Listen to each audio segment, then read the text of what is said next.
National highway national highway 75ನೇ national highway ಪಕ್ಕದಲ್ಲಿರೋಂಥ ಒಂದು ಶೌಚಾಲಯ ಇದು. ಗ್ರಾಮ ಅರಸನಾರ ಗ್ರಾಮ. ಇಲ್ಲಿ ಈ ಶೌಚಾಲಯ ಯಾವ ಥರ ಇದೆ ಅಂದರೆ, ಇದಕ್ಕೆ ಯಾವುದೇ ಬೇಷನ್ ಕೋರ್ಸ್ ಇಲ್ಲ, ಯಾವುದೇ ರೂಮ್ ಇಲ್ಲ.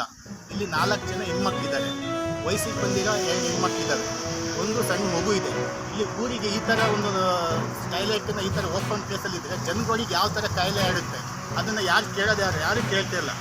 ಒಳ್ಳೆ ಸುಂದರ ನ್ಯಾಷನಲ್ ಹೈವೇ ಪಕ್ಕದಲ್ಲಿ ಇಂಥ ಒಂದು ಗ್ರಾಮದಲ್ಲಿ ಇಷ್ಟೊಂದು ಪರಿಸರ, ಇಷ್ಟು ಸ್ವಚ್ಛತೆ ಇರುವಂಥ ರಸ್ತೆ ಪಕ್ಕದಲ್ಲಿ ಇಂಥ ನ್ಯಾಷನಲ್ ಹೈವೇ ಯಾವುದೇ ಅಧಿಕಾರಿಗಳಿಗೂ ಕಣ್ಣಿಗೆ ಕಾಣಿಸ್ತಿಲ್ಲ. ಈ ಥರ ಒಂದು ದಲಿತ ಕುಟುಂಬ ನಿಮ್ಗೆ ಇಟ್ಟಿದ್ದಾರೆ, ಯಾರ್ಯಾವ ರೀತಿ ಕ್ವಶನ್ ಮಾಡ್ತಿದ್ದಾರೆ, ಯಾರು ಮಾಡ್ತಿಲ್ಲ. ಯಾಕಂದರೆ ದಲಿತ ಕುಟುಂಬ ಅವ್ರು ಹೆಂಗಿದ್ರು ಬದುಕ್ತಾರೆ, ಅವ್ರು ಯಾವ ಥರ ಗೊಚ್ಚಲ್ಲಿ ತಗೋದ್ರೂ ಬದುಕ್ತಾರೆ. ಯಾರ್ಯಾರು ಇದು ಬಂದು ಯಾವುದೇ ಅಧಿಕಾರಿ, ಯಾವುದೇ ಜನಪ್ರತಿನಿಧಿಗಳು ಯಾರೇ ಬಂದಿದ್ರು ಇದನ್ನು ಬಂದು ನೋಡಲಿ. ಯಾರು ಬಾಡಿಗೆ ಕೊಟ್ಟದೇನು? ಕೆಲಸಕ್ಕೆ ಬಾಡಿಗೆಗೆ ಅದು ಗೊತ್ತಿಲ್ಲ, ಕೆಲಸಕ್ಕೆ ಕರ್ಕೊಬಂದು ಇಟ್ಕೊಂಡಿರೋ ಪ್ಲೇಸ್ ಈ ಮನೇಲಿ. ಈ ಮನೆ ಯಾರು ಸೇರೋದು? ಮಧು ಅಂತ.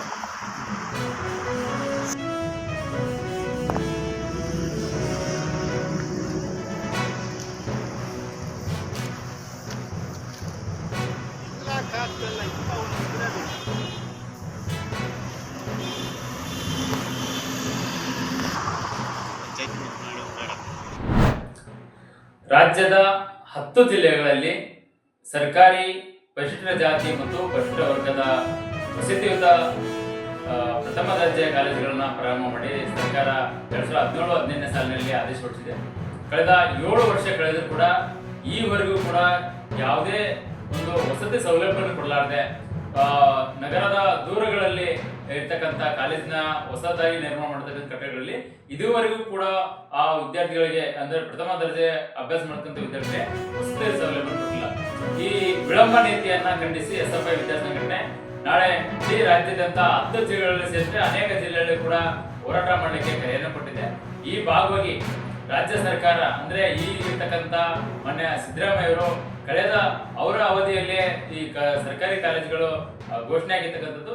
ಘೋಷಣೆ ಆಗಿದ ನಂತರ ಅವರಿಗೆ ಸರಿಯಾಗಿ ಸೌಲಭ್ಯ ಕೊಡಲಾರದಂತೆ ಸರಿಯಾದ ಏನೋ ಆ ಒಂದು ಇಲಾಖೆ, ಸಮಾಜ ಕಲ್ಯಾಣಕ್ಕೆ ಆಗಲಿ ಅಥವಾ ಬಿಸಿಲು ಇಲಾಖೆ ಆಗಲಿ ಯಾವುದೋ ಒಂದು ಇಲಾಖೆಗೆ ಅರ್ಥ ಕೊಟ್ಟು ವಸತಿ ಸೌಲಭ್ಯ ಕೊಡಲಾರದೆ ಕೇವಲ ಹೆಸರಿಗಷ್ಟೇ ವಸತಿ ರೆಸಿಡೆನ್ಸಿಯಲ್ ಕಾಲೇಜ್ ಅಂತಂದೇಳಿ ಇವತ್ತು ಒಬ್ಬೆ ಆಗತಕ್ಕಂಥ ರಾಜಕಾರಣಿಗಳು ಈ ರೀತಿಯನ್ನ ವಿದ್ಯಾರ್ಥಿ SFI ತೀವ್ರ ಖಂಡಿಸುತ್ತದೆ. ಕೂಡಲೇ ಸರ್ಕಾರ ಎಚ್ಚೆತ್ತುಕೊಂಡು ಹಾವೇರಿ, ಕೊಪ್ಪಳ, ಚಿತ್ರದುರ್ಗ, ಯಾದಗಿರಿ, ಕಲಬುರಗಿ, ವಿಜಯಪುರ, ಬೀದರ್, ಚಾಮರಾಜನಗರ ಈ ಒಟ್ಟು 10 ಹಿಂದುಳಿದ ವರ್ಗದ ಜಿಲ್ಲೆಗಳಲ್ಲಿ ಈ ಒಂದು ವಸತಿಯುತ ಕಾಲೇಜುಗಳನ್ನು ಪ್ರಾರಂಭ ಮಾಡಿದೆ. ಈ ವಸತಿಯುತ ಜೊತೆಗೆ ಈ ಒಂದು ಮಾದರಿ ವಸತಿ ಕಾಲೇಜುಗಳನ್ನ ಇಡೀ ವಿವಿಧ ಜಿಲ್ಲೆಗಳಿಗೆ ವಿಸ್ತರಣೆ ಮಾಡಬೇಕು. ಮತ್ತು ಶೀಘ್ರವಾಗಿ ಇರ್ತಕ್ಕಂಥ ಈ 10 ಕಾಲೇಜುಗಳಿಗೆ ಕೂಡಲೇ ಸರ್ಕಾರ ಎಚ್ಚೆತ್ಕೊಂಡು ವಸತಿ ಸೌಲಭ್ಯಗಳನ್ನ ಒದಗಿಸಬೇಕಂತಂದೇಳಿ ಈ ಮೂಲಕ ಆಗ್ರಹ ಮಾಡ್ತಾ ಇದ್ದಾರೆ. ಬಸವರಾಜ್ SFI ರಾಜ್ಯ ಉಪಾಧ್ಯಕ್ಷರು.